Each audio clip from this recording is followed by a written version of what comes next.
The mini soul started with me. Uganda has gone through many wars. So I grew up in that time when wars were going on until the time the wars ended and entered into the government which is now. And now it's peaceful. But by then I was just a young boy. We went hiding. Those who did go hiding, they joined the army or the rebels. But my hiding helped me to meet a man who taught me about God. And the very powerful word he gave me when he was sending us away from the jungle where we went hiding, he said, "Never forget that God is good."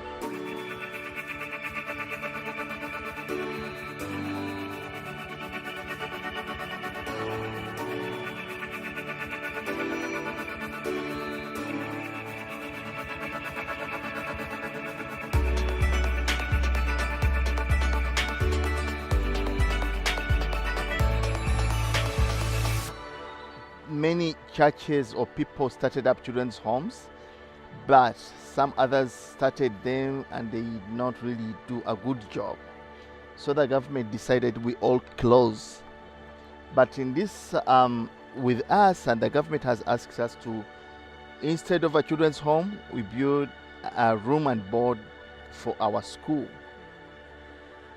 which is now working. So right now we have 39 children staying with us here.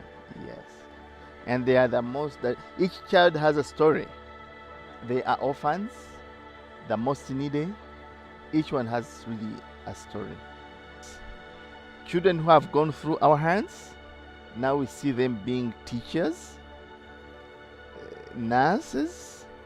That makes us very happy. And some other skills. Yes. So that fills your heart. I feel paid.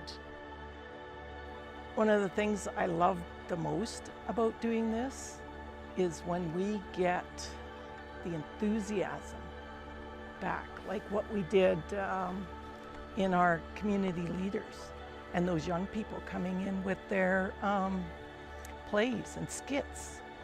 Like, blows my mind. I wouldn't even have thought of that, but what a perfect way to get our message across. And they're doing it already. They didn't need us to come in. They could have done it on their own. We just added a little more information to what they were doing. And I've got huge hopes for this. And for Peace Portal, that's what it's called here, right? That's what it's called here. This is beyond words, what they're doing here, just beyond. Like, it's so awesome, such a beautiful setting. The way the children are looked after, the buildings that they're in, it's just amazing, just absolutely amazing. They're moving up the ladder. I don't think they're third world here. They're maybe 2 3/4 up there, like it's getting there. I'm so happy for them. It helped to show the team what a good ministry Kimmy is running, and the fact that that you do get letters from you don't get a form letter, you get an actual letter, you get pictures through the year, and the only thing that Janet ever asked us was to come back, and we filled her wish. Well, I was raised, many years ago, and as a child, we never had electricity, we never had running water, and we were very poor. Shona told me when we did our first fundraiser, and I met Shona for the first time, I said to her, "So you've gone a few times," because Debbie had told me she had gone. She said yes, and I said, "So what do you think? Would you recommend it?" She said, "Absolutely." She said, "But I'm going to give you one warning." And I said, "What's that?" She said, "You will come back a changed person. You will never be the same again." And I truly believe that. Those truer words were never spoken. Whereas we in Canada, it's so commercialized there, and you have to have all the newest things, and make you happy. You know, these kids have no toys; they make their own toys.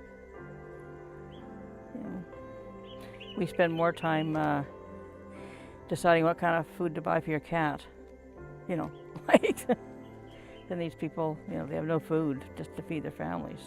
You know, we probably spend more money a week on a cat or a dog than they do in a month, but they haven't got the money.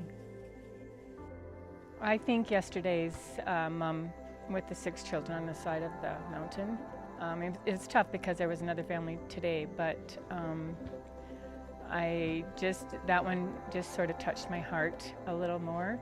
They all touched my heart, don't get me wrong, but that relatively young woman with all those little ones on a side of a mountain, and when it poured rain later, all I could think of is how they're doing.